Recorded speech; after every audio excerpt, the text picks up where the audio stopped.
Hello, we're back for another edition of the Tuesday Night Music Show with Howie, Jay, and myself. How's it going, everybody? Good. How are you, Brian? Good. We have to do our album thing at the top of every show. So we get our funding from the CBC, BBC, PBS, National Coalition for Good Music. Our grants, you know. Otherwise, we don't make any money doing this. So we have to talk something music. And we're going to talk about some client stuff here in a little bit. Just client meetings and planning and things of that nature. Stuff we all do. But first, let's name a great album and why you recommend it to our viewers. Who would like to go first tonight? I'll go. Okay, go ahead. I was thinking about this all day, and I actually played the album. Yeah. And it's Dire Straits, Brothers in Arms. Oh, right on. You know, it's rated Classic. it's like 500 and something in the top 100 albums of all time. For one thing, the first album that was all digital. Mm-hmm. First digital recording. The coolest thing that I found down the rabbit hole was when they did that song "Money for Nothing" was a happy accident. What happened was it's a studio, so they have people coming and going, and the mics were not in place at Mark Knopfler's guitar in the proper position. He wanted a ZZ Top sound, but one of the mics was facing down at the floor, and one of them was not quite where it was supposed to be on the speaker. And, he just started, he didn't know yet, and the mic tech was still setting other things up. He was doing the drums, and he's just noodling around, and the guy in the booth goes, "Oh my God, that's the sound." And they played it back for Mark, and he went, "Oh my God, it was an accident."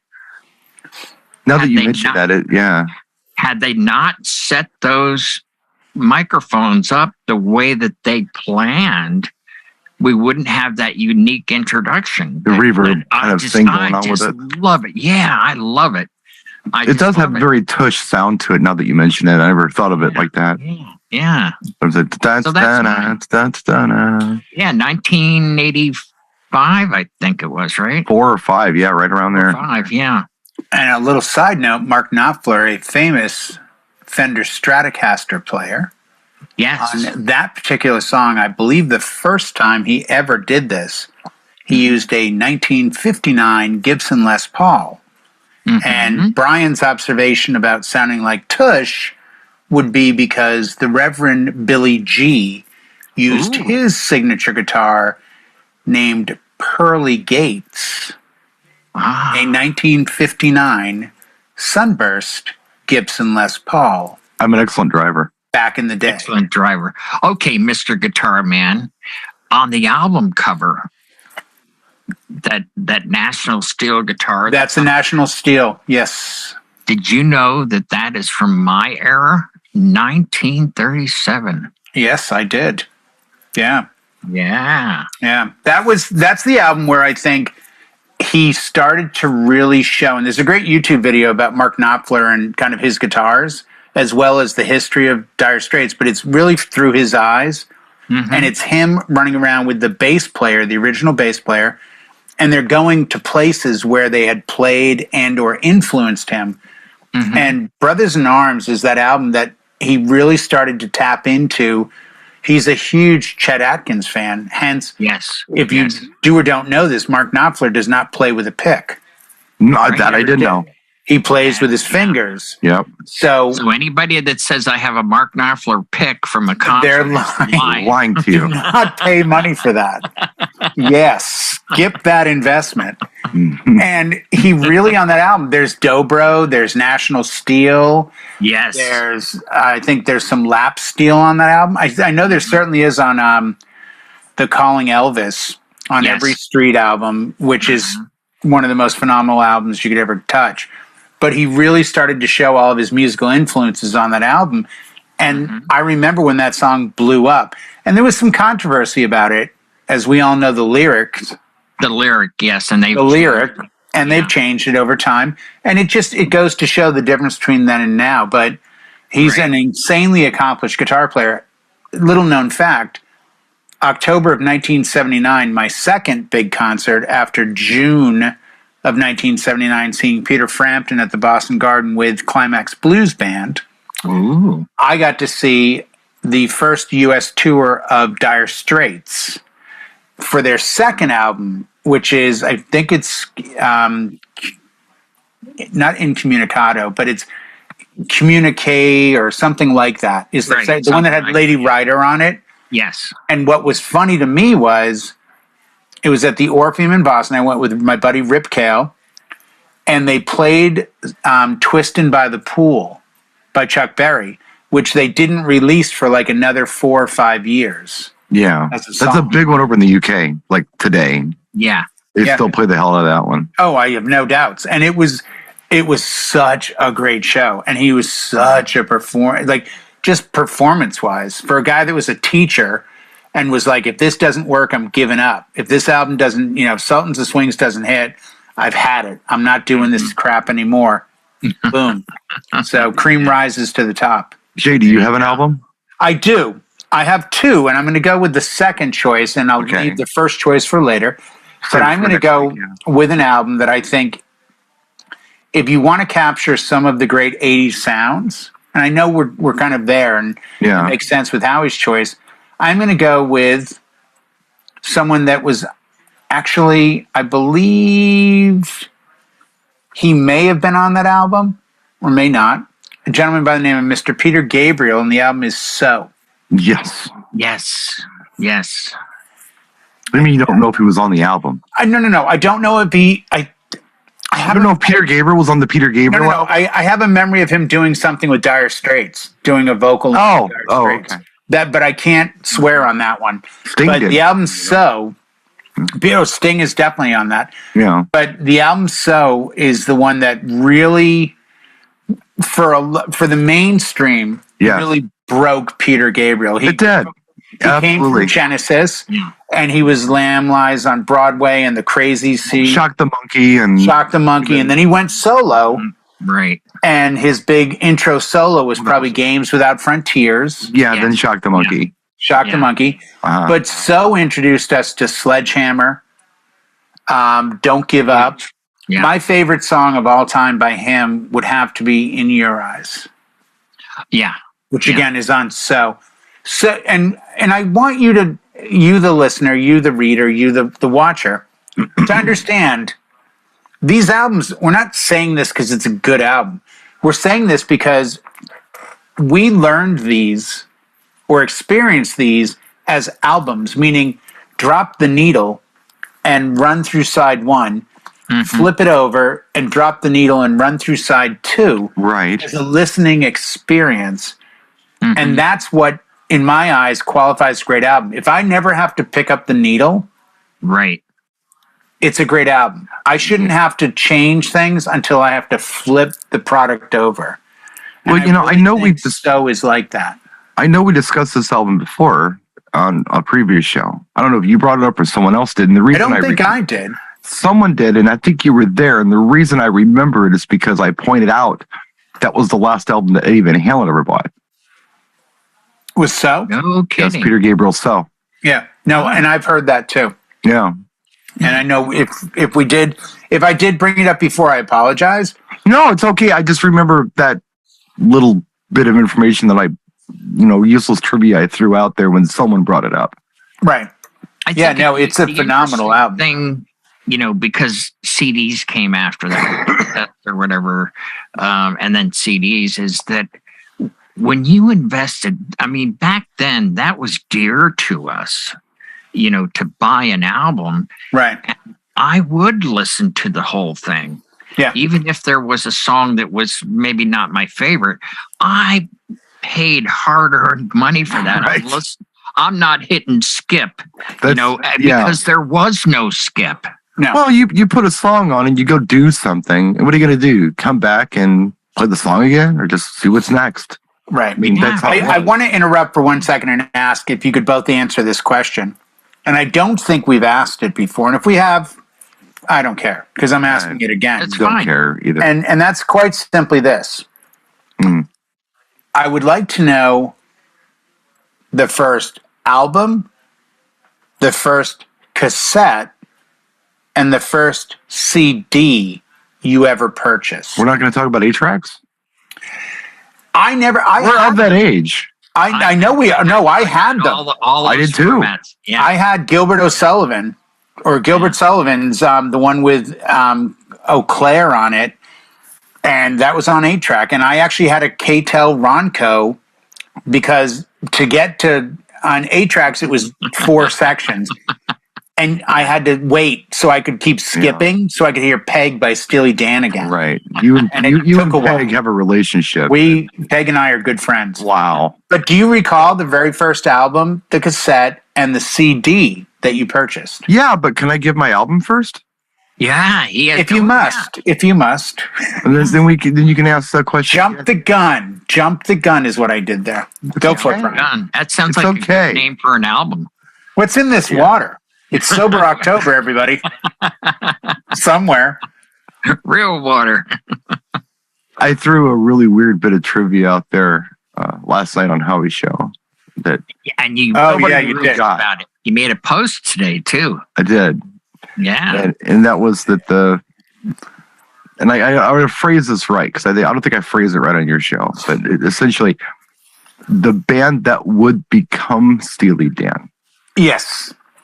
had a drummer in it who's very famous, but not for drumming. Who is this individual? Who had perfect pitch. This shocks me still. And not only was a monster drummer, but a monster keyboard player. Yeah, this is still kills me. Chevy Chase Chevy Chase. Yeah. of National Lampoon's Vacation fame. You know, Yeah, and, right. That guy. and Saturday the Night first guy to Live. do SNL News and Yeah. Chevy Chase, the You Can Call Me Al guy. Yeah. You know, Yeah. who was never in Paul Simon's band for you weirdos out there who thought he was playing Yeah. Paul Simon. Goofing wasn't around in the video, That was a joke. but is an actual player. Yeah. Still shocks me. Yeah. So, in honor of that, or I guess seeing how I talked about that, I would have to recommend, and I don't even own a copy of it, which is embarrassing. So I'm going to source a copy. I think there might be one in Heine's old collection. I might liberate Ooh, that. I think I know what he's going to say. And that would be Steely Dan Can't Buy a Thrill. Mm. I was going to say, I thought you might say Asia. No, not Asia. Though, because you're hot for Peg. Okay. Here's I why. like Asia. Here's why I would say Can't Buy a Thrill is an amazing album. If you can put yourself in the headspace of 1972. Yep. Okay, the first weirdo thing about that, for me personally, I remember when those songs were in heavy rotation on the radio. Oh, yeah. There were 3 big singles. But the weird part about it is I was like a year old and I remember it. And driving. I very much remember those songs in heavy rotation on the radio. Yeah. But here's why I think it's a great album. You buy this thing. You don't know anything about it. Okay? It's 1972. You put the needle on track 1. And it's like Santana and War, but really good. Like it's very Latin, right? And you're like, okay, this is like very lowrider. You know, this is different. This isn't rock. This isn't in like anything we've heard aside from Santana. Right. It's a cool song. Then the second song comes on. And all of a sudden, Crosby, Stills, Nash and Young went to Juilliard with Dirty Work. Yeah. A different singer, a guy they had hired to be the touring singer because Donald Fagen didn't feel like that he wanted to sing on tour. Yeah. So they had a That was touring weird. singer. Yeah. And Yeah. to my knowledge, it's the only song he ever recorded with them. Mm. I don't even know his name. But just for those 2 things alone, I mean, that's iconic stuff. Then side 2, the first song is Reelin' in the Years, which is, I feel like a real taste of what a lot of Steely Dan was going to sound like that you're going to hear from then on out. Mm-hmm. Like that was kind of the Steely Dan sound. Do It Again and Dirty Work are oddballs. I mean, nothing else they do kind of sounds like that. But they do a lot of things that kind of sound like Reeled in the Years. You know what I mean? Mm-hmm. You can identify it. Yep. I was actually on Discogs today, kind of poking around at it. It ain't a cheap date. But I'm going to try to... I've got a few Steely Dan albums I want. One is Can't Buy a Thrill. Another one is Pretzel Logic. What about Katie Lied? I don't want Katie Lied, but I think in storage, I believe I have a copy of the soundtrack of the movie FM. Oh. I believe I have it. Ooh. I remember buying it. I think I hung on to it. I think I have that. And I also want a copy of Gaucho. And Asia, of course, but I really like Gaucho. Time Out of Mind is one of my favorite Steely Dan tracks. I like that tune. But anyway, that's all I got for my album recommendation for you guys. And yeah, Do It Again is really a classic lowrider song. Yeah. Dirty Work is gorgeous, and it's been covered by a lot of people. I think the Pointer Sisters covered it. I think so. It's one of those kind of songs, but yeah, check it out. Mm-hmm. Anywho, what was your question, Jay? Because I seriously do remember these three. The first album you bought, the first cassette you bought, and the first compact disc you bought. What were they? Who's first? Howie. Okay. The first album would be, oh gosh, I can't remember the name, but Rosemary Clooney. It was the Rosemary Clooney. Sorry, it was. It's in this water. It was the Beach Boys with California Girls on it, but I bought it because it had "Help Me Rhonda" on the B side. I like and that that's song. That's what I bought that for. We bought the 45. And then what's next is Cassette. No, wait a minute. Now, hold on a second. Before you go any further, you said album. So are you talking about... Yeah, no, I'm talking 12-inch. You're talking about the whole album. I bought the whole album. Yeah. Okay. Yeah. Yep, bought the whole album. And for a cassette, the cassette was Hot Rocks, which was the early greatest hits. Yeah, the for 71. the Rolling Stones. Good one. And it's unobtainable now anymore, except on the used market, because they have done so many greatest hits albums. But that was really Was Made in fun. the Shade a greatest hits? When the I'm not quite sure. I have it. I had it too.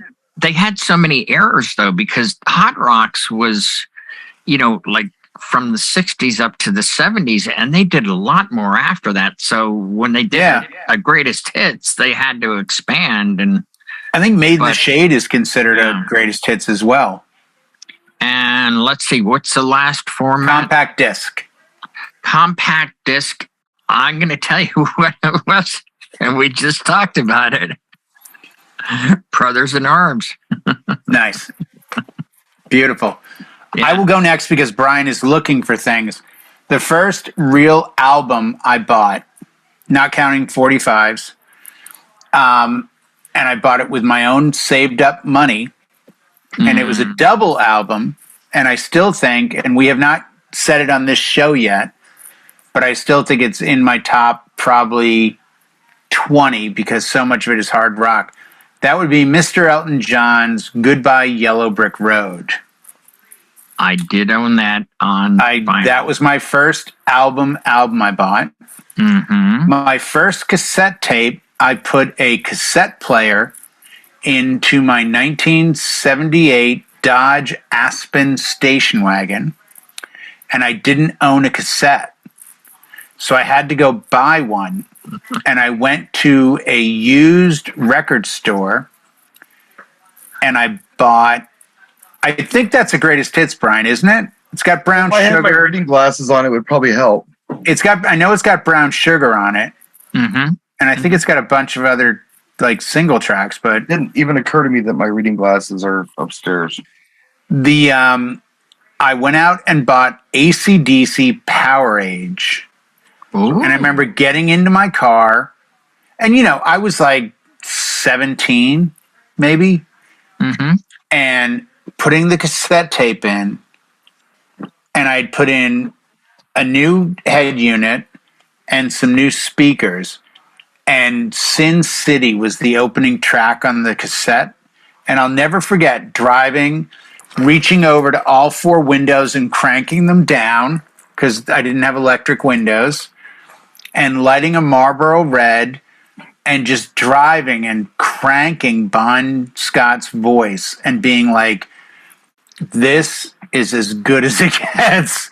Like this, and you know what? Looking back now, 41 years later, you know what? There's been a lot of joy and a lot of cool things, but compared to the technology of today, there's something to be said about driving a 78 Aspen wagon, cranking AC/DC. And then the first CD I bought it because I lost the cassette. So I had gotten a CD player, and I was like, oh, this will sound good on CD. And I bought Guns N' Roses' Appetite for Destruction.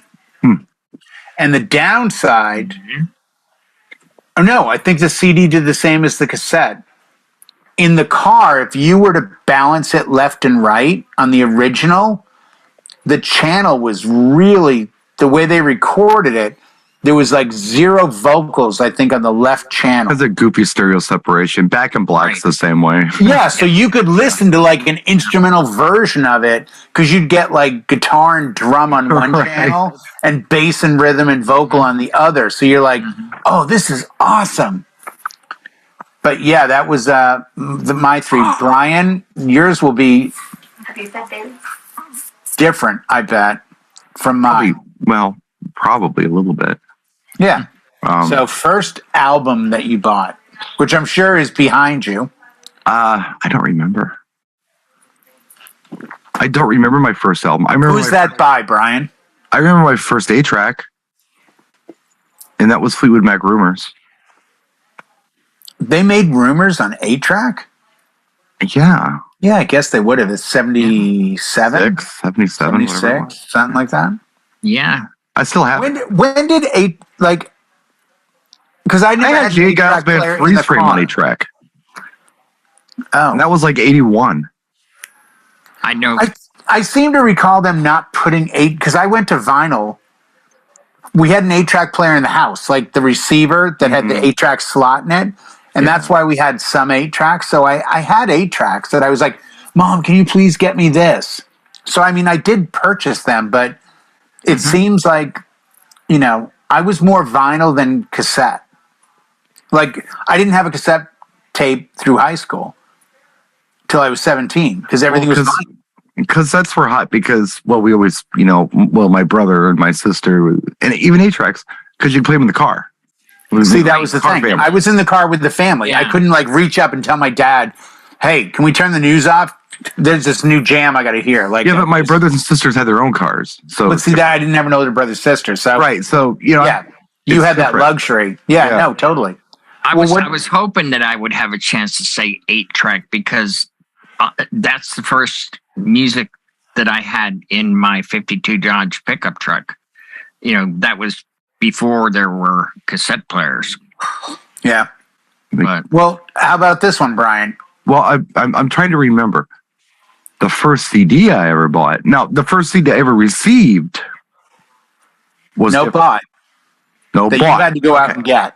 The first one I went out and bought, because the first one I received was Dire Straits' Brothers in Arms. My brother-in-law bought it for me because it was a digital recording, and he wanted me to check out a digital recording on a digital CD player. Right. So I got the CD player for Christmas, and that was the gift from my brother-in-law to me. Wow. Was it a Sony? So it come up twice already. It was like a Sharp. 3 times. Remember, we didn't live in the nice Boston suburb. So I got the Sharp. No, dude. First time I heard CD, I was working at a radio station, and they got the Sony single player, and they would get on air and say, "Coming up after the break, we've got the Police Synchronicity on compact disc," and you've got a guy in a '68 Belvedere with Jensen 6x9 coax in the back going, "Oh my God, it's going to sound so amazing!" And it's like we all thought it sounded better, but we all had no reference point. Didn't have his.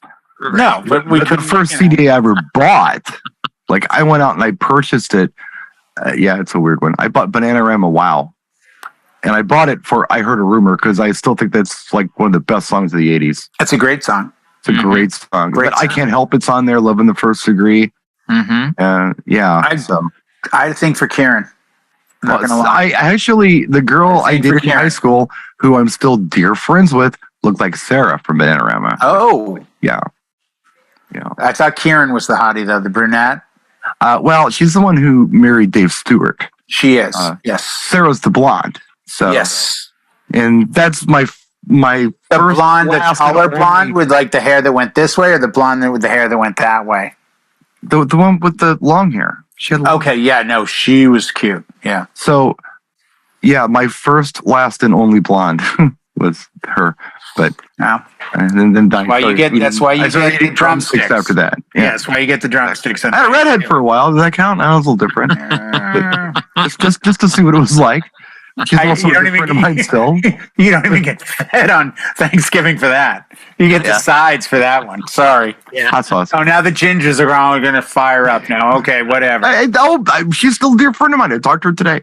Yeah, that's the other weird. That's another show altogether. But like the fact that you're friends with like everybody that you've known all your life still blows my mind. Why does it blow your mind?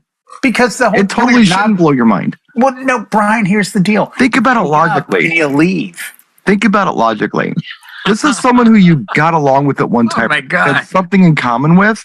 Right. But you're not wondering what it would be like because you've already done it. So there's not even that thing. Right. I agree. Yeah. There's no tension. It's like, I wonder what she would look like topless. I already know. So I'm not thinking about that. But that's I'm thinking about that we had this cool like rhythm with this or that, like so organic about this. It kills me. Like, cause I just, it's like, okay, this part is over now. So this thing's done. Yeah. Okay. Then there's no point.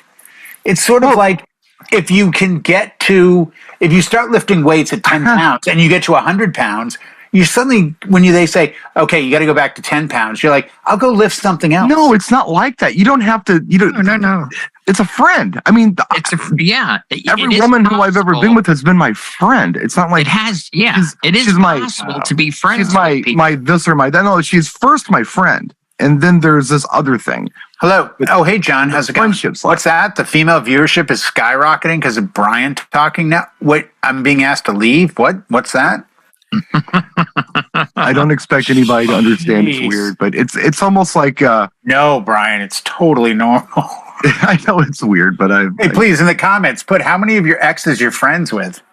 They've been to the house. Blanca knows. This is the weirder part. What? Well, no, but and that's like up front. Hey, it's nice to meet you. Yes, let's enter into this. By the way, I have a lot of female friends. Some of them which I have dated before, and if I wanted to be with them, I still would be. So don't freak out about it because there was somebody else and we're just pally. Oh, man. That's just what you need to know before you enter into this thing with me. Cool. All right. Here we are. 20 years later. I have the same philosophy and experience that you have, Brian. From, oh my gosh, it was 40 years ago or something. This one woman, she friended me on Facebook, and oh my gosh, we dated for 8 years. And 40 years ago, someone friended you on Facebook. No, a friend from 40 years ago. Okay, gotcha. And I'm like, oh, okay, yes. Well, we were together 8 years, and it was like, well, how is your life? Oh, well, I have 2 kids now, and they're in college, and then, we're following each other, and then her husband got COVID and died. Her mom died. And it was like, she was, we were. She wanted a bit of her past. That totally makes sense. I think so of course I extended my, my condolences and so forth. And, I said, look, I mean, if you're not comfortable with this, I'd like to pay my respects to your mom. And she goes, yeah, Mom wasn't down like that. Mom got cremated and didn't want to spend the money, no service, no nothing. I was like, okay, cool. I just hope you're okay. And she goes, Yeah, and just friends, just friends. That's all. No. I think there's times when that totally works. Hold on one second. Yeah, John, when Howie talks, if you could play Old Lang Syne by Dan Fogelberg in the background. No, I really think it speaks to where he's going on this. Thanks, John. So, Howie, that totally makes sense. I can't remember my first cassette, but it was either. Okay, first of all, you got to remember. Prince what? I didn't have to buy much because my siblings had it, so I would just gank it from them. Right. But, like, I went out and bought something. It was either Red Rider, As Far As I Am, or Aldo Nova's self-titled album. Oh, I don't remember which. I don't remember. I had the Aldo Nova. I didn't have the Red Rider. Okay. Well, the only song worth a dang on that one was Lunatic Fringe anyway. But it was worth it. I had to have Lunatic Fringe because I had this like big, like giant boombox I could barely carry, and I wanted to like, walk down the street and just blast Lunatic Fringe and cause a noise violation in the neighborhood. Yeah. By the way, two songs that I think have always in my brain gone together, even though they don't mix well, they don't really go well. But two songs that forever are stuck in my head side by side are Lunatic Fringe and Golden Earrings, Radar Love. For some reason, they've always been in the same class, the same pocket, the same. They're just like, whenever I hear one, I think of the other. I don't know why that is. Because Golden Earring had like two tracks. They had Radar Love Twilight Zone. and that Twilight Zone. Yeah, that's it. But for some reason, Red Rider only had, to me, Lunatic Fringe. Right, and then Tom Cochran did Life as a Highway. And then he took off and did that, and then, who was it? Rascal Flatts covered it and blew it way up, so hopefully he got writing credit. Yeah. The two I think together would be, Lunatic Fringe and Ballroom Blitz. I could see that. Yeah. And what's funny about Ballroom Blitz is this track I like more from Sweet is Love Is Like Oxygen, because Love Is Like Oxygen when I was a little older, and just it hit me the right way, and I was like, oh my God. It was that time when the hormones are hitting, and you're like, well, God, look at that girl, and you hear like, I remember when Love Was Like Oxygen came out, I remember really liking it, but there was this thing happening in the 70s. And it happened with Sweet, with that particular song. I also remember it happening with Brothers Johnson, I'll Be Good to You. And it was common where you'd have this super hot chorus with a super hot bridge into it. Right. And then the verses were just lackluster. Yeah. Like they just gave up on the bridges. No, It's like Oxygen is like that. It's the hottest chorus in the world, but the bridges are terrible. Right. Just boring. And Brothers Johnson, I'll Be Good to You. One of the coolest bridges, or the coolest choruses ever, with the background singers. But they totally gave up on those stupid verses and bridges and stuff. Yeah. So it was a thing in the 70s. Once in a while, there's a song like that. Well, they'd have a strong chorus, But that's all they had. Well, I mean, Bon Jovi famously said the logic that they used from day one was don't bore us, get to the chorus. And if you listen to most Bon Jovi songs, they open with the chorus. But hold on a second. The Beach Boys didn't do that. The Beatles didn't do that. The Stones didn't do it. No, but there was this logic in the studio when Bon Jovi was there, where it was like, let's get this in front and like get to the point. And you talk about today having no attention span. This is going back almost 40 years. And it's like, just get to this. Well, there are so many people who kept it interesting, but for some reason it was okay to have a crap chorus or a crap verses to link the choruses in lazy bridges, but strong choruses. And you would think if you came up with such a strong chorus, it took so much time on it where it just sounds so good, you're taking a little more time on your verses too to tie it together. Think about Supertramp. They nailed everything. Oh, they got it all right. They got everything right. Fleetwood Mac got it all right. Yeah. Even the stuff they were doing previous to Lindsey Buckingham and Stevie Nicks, the stuff they were doing with Bob Welch was nailed. And Bob Welch got it right. So, he was heavily involved in that when he did his solo project and he did Ebony Eyes and that stuff. That stuff is perfect. I'm thinking about writers like Paul Davis. Yep. The mellow hit guy, still Mr. Yacht Rocker. Very, very interesting verses. You know who else nails it? Paul Carrick. Argent. Yeah. Squeeze. Mike and the Mechanics. Solo. Yeah. He gets the formula. I think the better bridge writers are the ones that have the lasting power. I'm sorry, whether you like him or not. Billy Joel crafts his bridges. Wow. There's some stuff that Billy Joel does reminds me of Meatloaf Paradise by the Dashboard Light. There is. It's so theatrical. Yes. On Scenes from an Italian Restaurant, he loses me. But how many of those tracks are there? Oh, man. Well, not that many. But no. So he's back on Sirius. I heard I heard him this morning walking Bailey, and I caught him. I hear this helicopter blades in my earbud. I'm like, oh, this is Good Night Saigon. Yes. Yeah. Yes. And I'm listening to the lyrics. I'm listening to the chorus. I'm listening to the bridge. Everything about it is flawless. You know, I will tell you that flawless. I'm a little younger than both of you. Not a lot, but a little bit. I'm in my late 20s. I really feel like that from my age group, my generation, their Billy Joel album was Glass Houses. Yeah, you've said that before, and that's not one that I'm that like. Is Honesty on that? Oh, no. What's the big is you might be right on Glass Houses. You may don't ask me why. Right. Just a fantasy. You may be right. Yeah, you may be right. It's good. Yeah. They're all like really cool, catchy. But that was it. It seemed like a break from 52nd Street. No, I like Ranger and I like My Life. Like, I'm sorry, I like Big Shot. Street? Please, Big Shot's great. No, I love those. Big Shot has Honesty. Whatever album that is, I don't. I think so. But I even like Nylon Curtain and what was it? You know where he changed the game was when he did that Stormfront. That was his almost coming of age album, as far as I'm concerned. I think it's a really solid album. But I think he was doing really relevant, like cutting edge work when he was doing things like Pressure.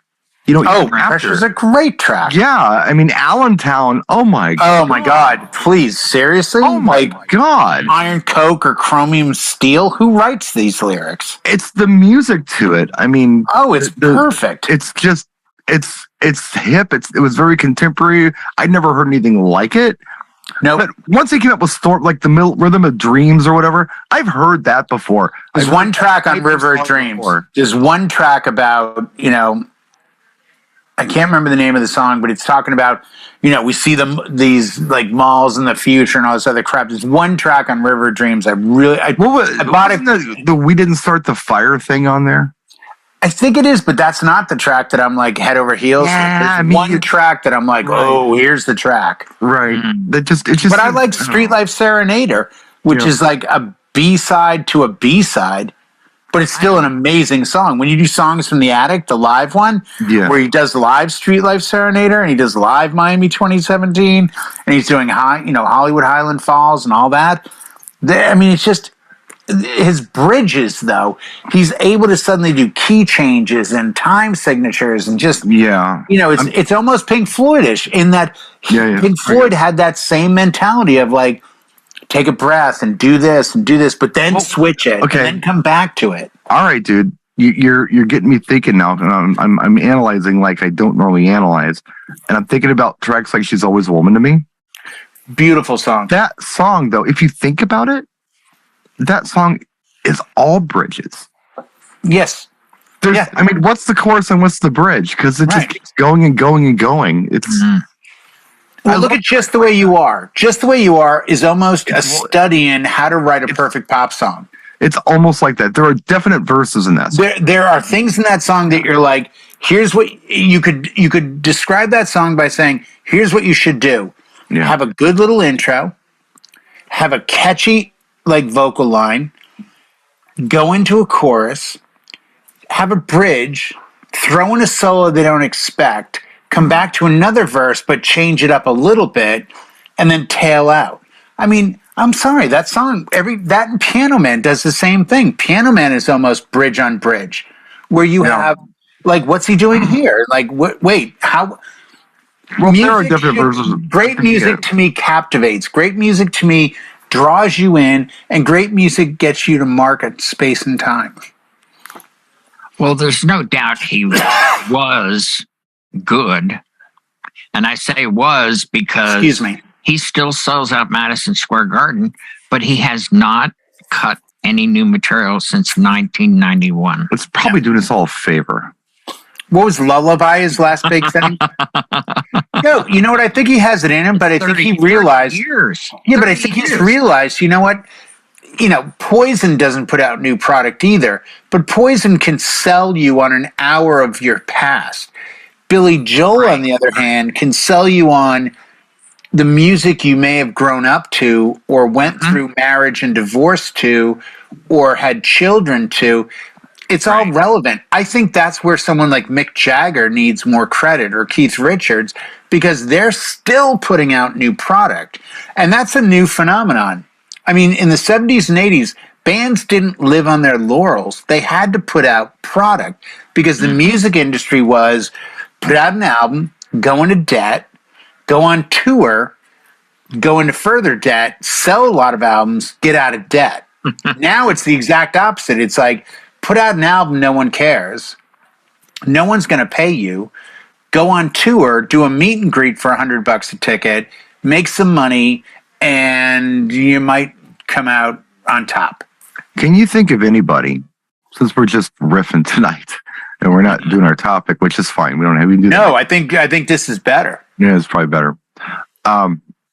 Can you think of anybody who, let's just say, I can think of one. By Metallica? Artist. No, I can think of one artist Oh. who did an album, let's just say late in their career, that was like, oh my God, this is amazing. Oh, I can think of one. Can you guys think of anybody who did something late in their career? Like let's say the Beatles, okay, or Paul McCartney, you know, and all of a sudden, like 40, 50 years later, it comes out with this amazing piece of work. Can you think of anybody who's done that? Yes, I Warren can. Zevon. Warren Zevon's last album, he knew he was going to die. That's a killer album. Yeah. I'd agree with you on that. You I'd got also, anything? you know what? And this might shock you. I would say Pump by Aerosmith. Well, they for a were band- still. They were relevant, but they had kind of dropped off the map a little bit, and they long. came back. Yeah, no, when you think about it, we're talking late 80s. You know, they kind of came back with the Done with Mirrors, and it didn't really do what they thought. Permanent Vacation is a great piece of work, but then suddenly Pump shows up before Get a Grip. Get a Grip could even be argued as like, whoa. But they brought, you know, my argument against both of them would be that they brought in outsiders. But I think showing that you had a second life in your career, I would really have to look at those and say, these are pretty good examples. What's yours, Brian? That would be David Bowie's Black Star.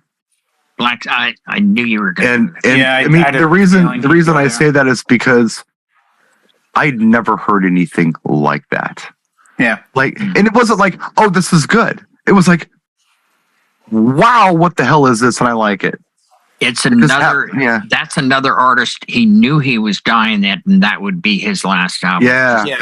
I think it came out right after he died. He was dying. It came out after he was dead, yeah. Or the day before he died or something stupid like that. Yeah.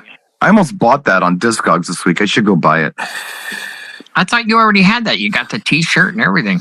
No, I don't have the album. At the time when that all happened, I remember we were at NAMM like days later. Yeah. And Brian Dell and I really wanted to buy the album, but everybody wanted $300 for it. Yeah. So you couldn't That's the find it. downside. So I let that cool off. I've seen it like for $35 or whatever, nice copies. I'll probably buy a copy of it. But truth be told, I mean, I don't need that album. I need a digital copy of it. I think the That's where it's going to sound best. Right. I think the secret of it all comes down to, and why people are so fervent and adamant about artists, songs, and albums, is because they're holding on to a memory. And there's an artist somewhere that made a soundtrack for that period of time in your life. And that's never going to go away. Like, you're going to hear that song. You know, I hear Seasons of Wither by Aerosmith that came out in 75, 76, something like that. It has zero relevance to me at that age. Zero. But it's the very first song I ever learned to play on guitar. Sure.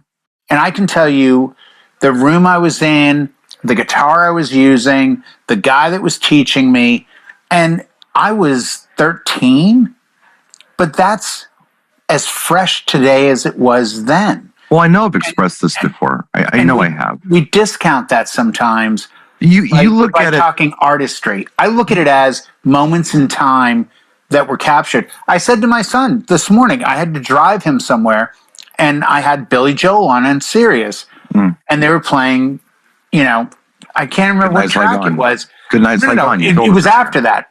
Right, but it was another track by him that was playing, and I'm just like, I looked at him and I said, I used to drive up to Albany, New York in my 1987 Volkswagen Golf GT with the sunroof open, and I would be blasting this cassette tape. And I just have memories of that, of seeing my grandmother and my aunt who were both gone, and it takes you to places. Your perspective on that is interesting, and I have a slightly different one, and it's not about. See, when I think about a memory and reminiscing about something, that's stuff that I do when I have nothing cool going on in my life. If I've got cool stuff going on in my life, I live in the moment.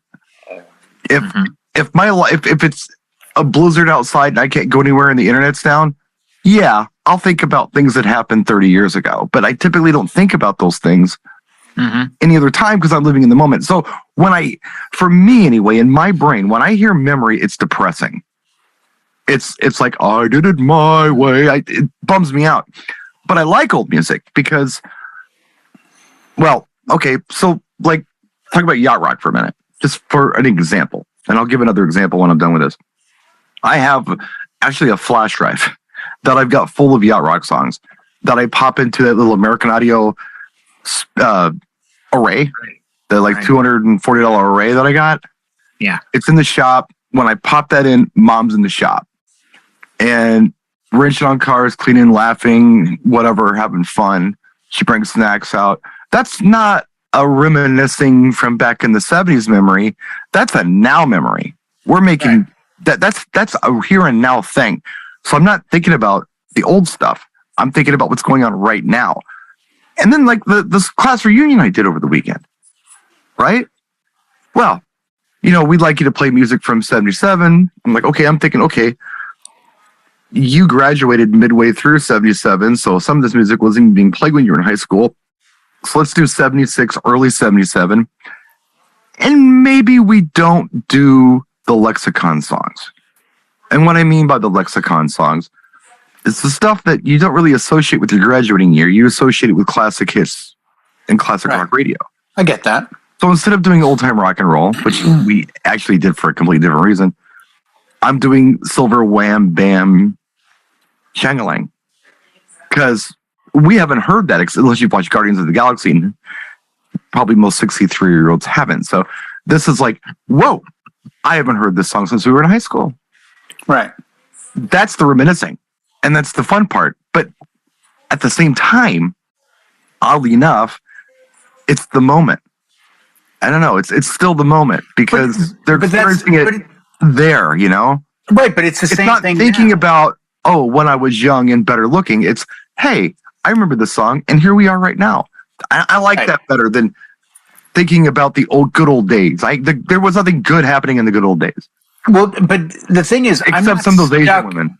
Right. I'm not stuck in the past of this song is only then. It's more this song was then, and I have a lucid memory of it. Yeah. But here I am now enjoying it still. Right. And it's not because of the memory. That's just icing on the cake.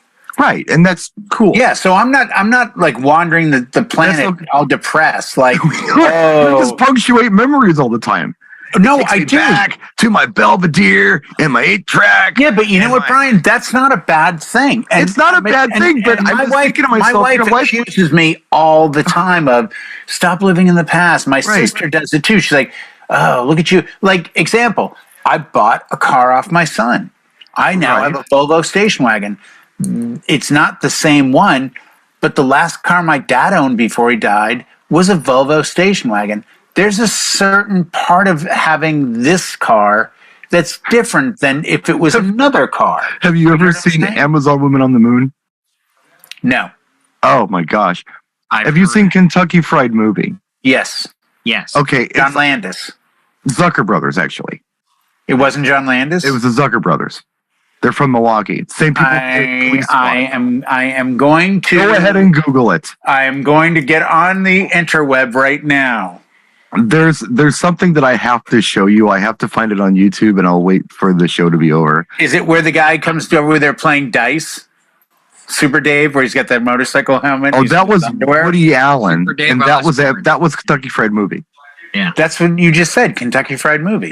It's like part 2. It's called Amazon Women on the Moon. It came out in the 80s. Oh no, but I'm talking the original Kentucky Fried Movie is. But that's Woody Allen who you're thinking about, who walks up to the people playing dice. No, it wasn't actually Woody Allen, though. It was. Okay, we're now getting into this movie here right now. All right, this will be a post-show conversation, apparently. We'll figure it out after the show. Pretty confident that was Woody Allen, dude. Next week, you can expect to hear Mr. Brian S. Red apologizing profusely, or not. That's Woody Allen. Okay, we're going to cast. Let's start there. Okay, let's see. Oh, John Landis. The first thing I see, John Landis. So you may want to reevaluate that one. I don't see Mr. Woody Allen listed here, but I'm again going to definitely in it. I saw you scratching the side of your face there. Was that intentional? Me or him? You. When you went John Landis and you went. Oh yeah.